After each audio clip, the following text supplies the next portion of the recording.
Michelle here. I just wanted to go ahead and take you through step by step on how I take pictures of my plants for sale, how I figure out the prices I'm going to place those plants for sale, how I post those plants for sale in local Facebook plant groups and national plant groups, and then later how I prepare them for shipment, send them out, and finish up the sale. So I hope you join with me today. Thanks. Good morning. It's a new day. I have a new outfit on, new makeup. I wanted to go ahead and talk to you about how much I'm going to sell cuttings for rooted plants. I have this spreadsheet. A blank one is available for you in the links below. What I did was I went ahead and left my plants that I have for sale up here in this spreadsheet. I've already taken photos. I've already picked which ones I want. Now I'm going to go ahead and find out a price. So the first one is this Bella Aniquibois. So I'm going to go ahead and I'm going to go to Etsy, and as you can see, I went ahead and already typed in Aniquibois. I'm going to filter. I'm going to make sure I choose that the shop location is in the United States. So I went ahead and looked up, and I have this right here. It just says Bella Variegated, but as you can see from the picture, it's an Aniquibois or an Alba Marginata, depending upon what you want. This was $16.50. This is probably a very small cutting. Yep, here we go. Select the size. 3-inch pot, $34. Let's see what a 3-inch pot looks like. See, that's a 2-inch pot. So this is probably the 3-inch pot they're talking about. So as you can see, this is a 2, 4, 6, 8, 10 leaves for $34. And see, here's one selling one for $23 for 2 nodes. So that's pretty interesting. We have a pretty big plant. So I'm going to put pretty much the highest price I can find on here, which is $33. So we're going to go ahead and go back to our spreadsheet. Reference selling price, $33. Reference site, Etsy. Now we're going to go ahead and look in the Facebook groups. This is US Hoya Market. Now you can use whatever plant Facebook group you prefer. It's totally up to you. I use this group because it's a large group, it's a national group, and it also has quite a few sales, so you can get a pretty accurate determination of what the current price is for the plant. So we're going to go ahead and we're going to type Bella Alba Marginata. Let's see what we get for that. And select most recent. And that's it. So obviously that's not a good search term. So let's go ahead and search for Aniquibois.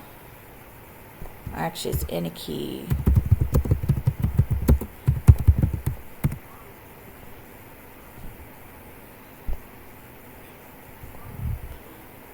And there's my sale, so we'll ignore that for now. Here we go. Bella Alba Marginata with peduncles. It's almost the same size. So it's $50, but it did not sell. So let's take a look at hopefully one that sold. Let's take a look at this one. Sometimes you have to look around for a little bit, and this is what's difficult about going to Facebook groups, is you have to dig through all of the comments to find what you're looking for. Whereas when you go through Etsy, you're just doing a general search term. Here we go. So there's one. It's a little smaller than ours, but it's $30. So we're going to call that pretty good. We're going to say that's about what we're going to get for a price. The next thing I need to do is determine what I want to price this Hoya at. We're going to go ahead and go back here, and we'll see that I priced it for $32. So I'm going to go ahead and put $32. The reason I selected $32 was I didn't want to go on the low, but I didn't want to go towards the high. Where for sale, I did post this in US Hoya Market, and I also posted it in a local plant group, which is called LV Plant Now the rest of the spreadsheet is information you can fill out after the buyer claims sold on the plant. Just for an example, this is my finished spreadsheet right now. The Aniki Bois. I did a reference price $30 for about 20 leaves. I referenced US Hoya Market and Etsy. I sold it on US Hoya Market. I sold it for $32 on the 24th of April. I sold it in US Hoya Market. The only reason I put those twice is sometimes you put where for sale, US Hoya Market, you may have more than one, and in fact I did. Actually ended up selling it here at LV Plant People, even though I posted it for sale at 2 places. This tells you the sale price, the price I selected, which was $32, and I sold it for $32. This shows that the person is paid for the cutting. The payment method, which this person chose PayPal. Did I need to ship this item, or was the person local and going to pick it up? Whether or not I've already sent the plant, or conversely, whether the plant has been picked up. And this one is the shipping cost. One person bought 7 cuttings and it was $20.56 to ship. There is no name of the seller. It's actually in between here. I have a hidden column right here because I did not want to put the people's names on this spreadsheets for privacy reasons, but it's on there. I put filters on all of these so that you can go in and decide how you want to sort your data. I want to uncheck the box for blanks. What this means is this will only show the items that actually sold. This is one way to sort your data so you can more easily keep track of where you are with the status of the people who actually bought your plants. We would normally filter here by whether they've paid or not. We could filter by this, pick up or ship, to see who has paid that has picked up, for example. So that's how you use filters on this spreadsheet. This right here is sorted. This is just saying I'm sorting by the alphabetical name of the plant. And there you go. That is how I keep track of selling plants. Now what I'm going to go ahead and do is show you how I post. I've already done this sale, so what I'm going to go ahead and do is I'm going to show you what my posts look like and explain what each individual item is and how you go ahead and do that. Here's my group post. The most important things when you post a sale is what time it'll be going on. You can either do a purge at the same time you start posting, or you can make it later. I went ahead and talked about what my plants will ship in. Some people want to know this. Important also is you tell how people can pay you. In this example, payment is PayPal goods and services. Then it's important for you to tell them how you're shipping it and how much the shipping is. So in my case, I always use USPS priority mail. I selected a price of $13 for 1 to 2 cuttings and $1 for each additional item. The reason I did that is I use a shipment service called Pirate Ship, which offers discounted prices. You also have to factor in the cost of the box, the cost of the wrapping you do, the packing. You have to factor all that in your sales, because if you don't, you're going to end up taking a loss over time. It adds up. Because it is still cold in lots of parts of the country, I put that I do not have heat packs. That's important because there are some people who need heat packs. Another important thing is you have to put some sort of disclaimer that you are not responsible for post office damage. Oftentimes, there will be some sort of loss or dieback in a cutting or a plant when you ship it. The stress of going through, tumbling around for 2 or 3 days, plus cold, plus heat, plus in a dark box, that stresses the plants out. So oftentimes they may drop a leaf or two. A new leaf may drop. A growth tip often dies off. But I will say that in my personal experience when I ship, I normally do not have new leaves die off. What I'm going to go ahead and do is I have these 3 plants that I'm going to ship out, and I'm going to show you the step-by-step process I take to ship these plants out.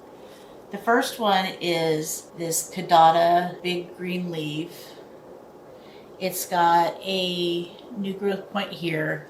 It's got a baby leaf here. I'm not sure if we're going to be able to make that last, but we're going to try it. It's got this nice fresh growth point right here. The first thing I'm going to do is I'm going to pull it out and I'm going to check to see if it's got any roots, since I cut it like 5 days ago, and unfortunately it doesn't. So I'm going to just stick it right back in the pond. So there's that one. Now I'm going to take out the Morellii. So we're just going to kind of squeeze the sides of the pot. And then the last one is this Verticillata Heartleaf Splash. So we're just going to tuck it back in the pot just how we found it. You do not want these cuttings excessively damp while wrapped up in a dark box shipped, because that will rot the cuttings for sure. And now it's time to pack.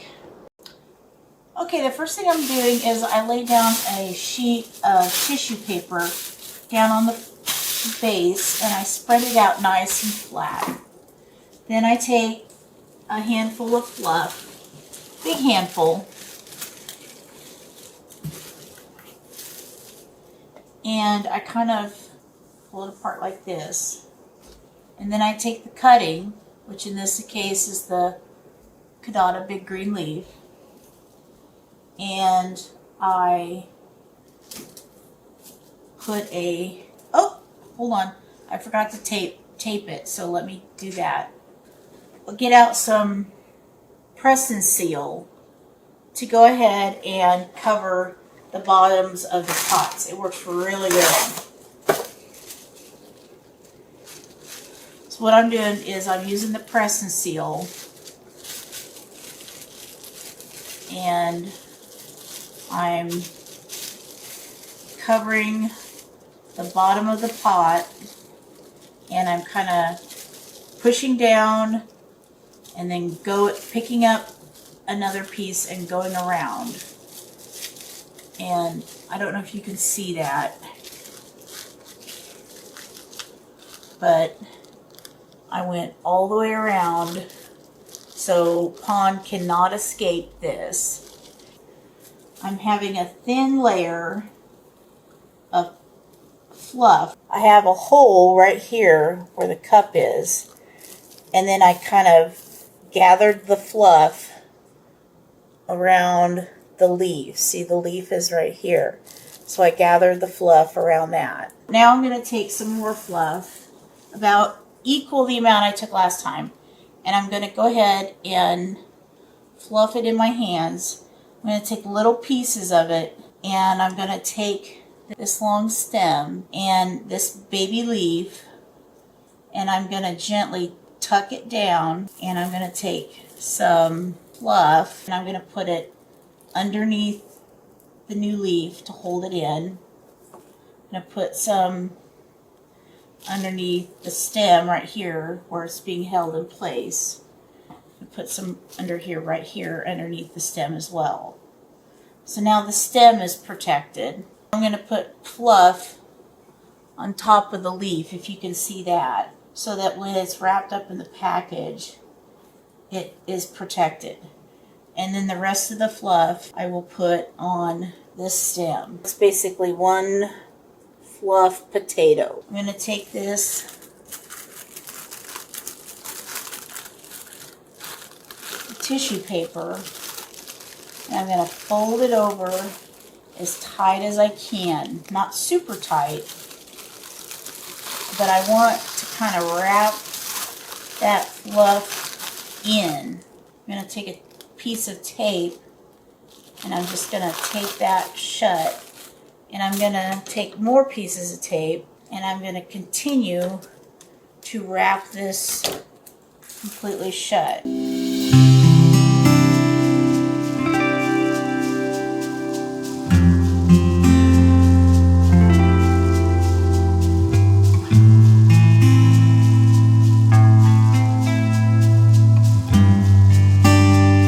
That is the Caudata Big Green Leaf. The next Hoya is the Verticillata Heartleaf Splash. It's a smaller Hoya. The first thing I'm going to do is I'm going to do the press and seal again. I only need a piece about 2 inches wide. So here's my press and seal, and I'm going to take it and seal it.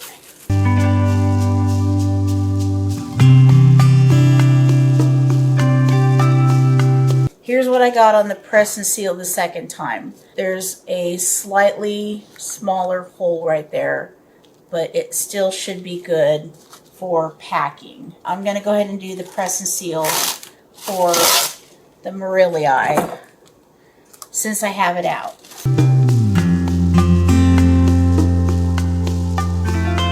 There is the press and seal for the Morelia.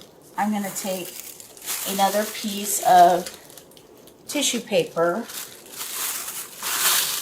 it flat, smooth it out. My tissue paper is pretty universally wrinkled, so I like to set it out flat.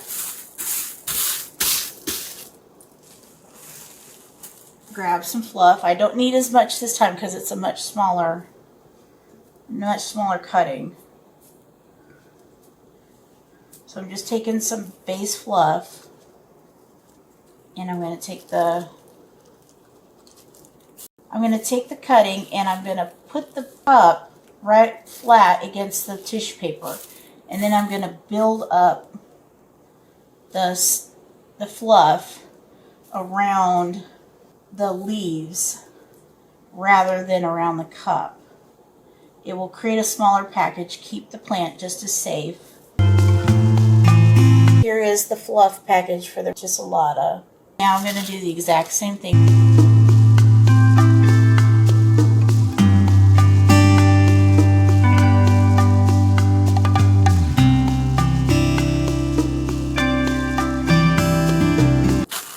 Okay, and there is the Hortisolata Heartly Splash. The final cutting is the Morelia.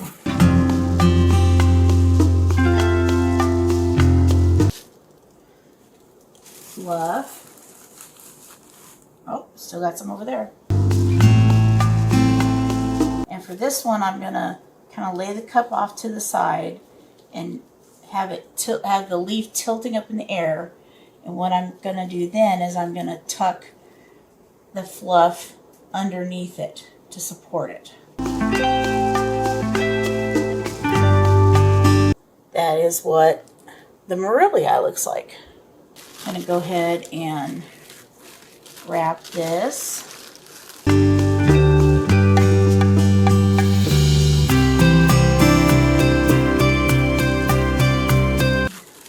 And that is the Morelia cutting. Okay, now I'm going to go ahead and pack the box. The first thing is that this person said she's in cold weather.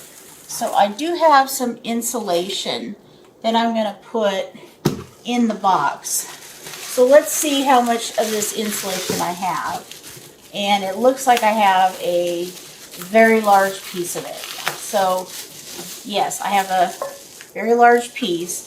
I'm going to kind of quasi-measure the box and see how much I need.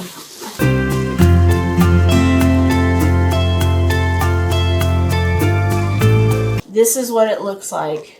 I know it's a mess, but basically this tells me that I can cut right here. So that's what I'm going to do. I have my scissors. Make sure that everything is on the up and up. So I'm going to go ahead and cut.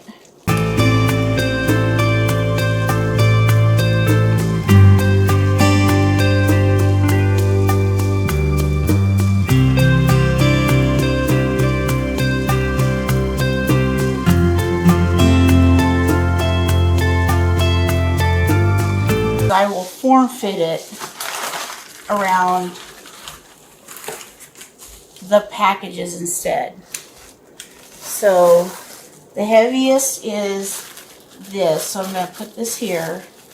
I'm going to put this one here. And I'm going to put the lightest here. And then that should be good. And let's see what we want to do about. We'll need more tape. I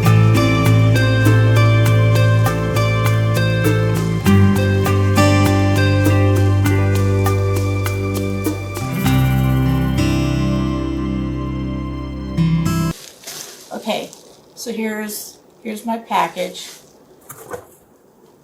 I'm going to fit it in the box, and it looks like it's basically a perfect fit. There's not really any room left over.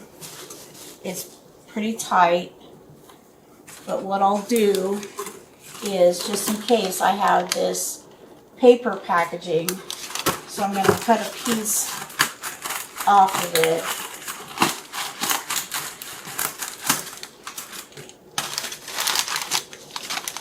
Cut it again and just kind of lay it on top just to fill up the very last part of the box to keep it absolutely still. And then I'm going to fold it up and I'm going to tape it shut.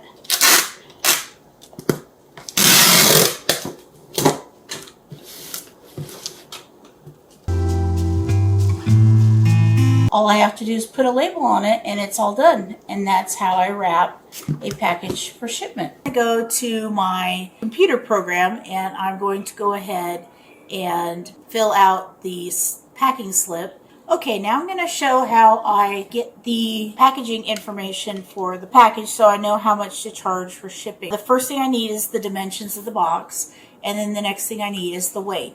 And I have a digital scale here that measures in pounds and ounces as well as grams. For the dims, as my husband calls it, the first thing is the length, and it's 11. And I just write it right on the box because I'll be sticking a label over it in a minute. And then the width is 9. Height is 6, and I always round up to the next inch because the post office calculates by dimensions and by weight, and they will send the package back to you if you do not get the calculations for shipping right. So I always go over a little. The next thing I do with my scale is I turn on the scale, wait for it to go to 0, then I change it to pounds and ounces, and then I set the box on its side squarely in the middle, and this box weighs 1 pound 3 3/4 ounces. So I'm going to round up and I'm going to say 1 pound 4 ounces. So now I'm going to go to my computer program and I'm going to go ahead and fill out the packing slip and get it all going.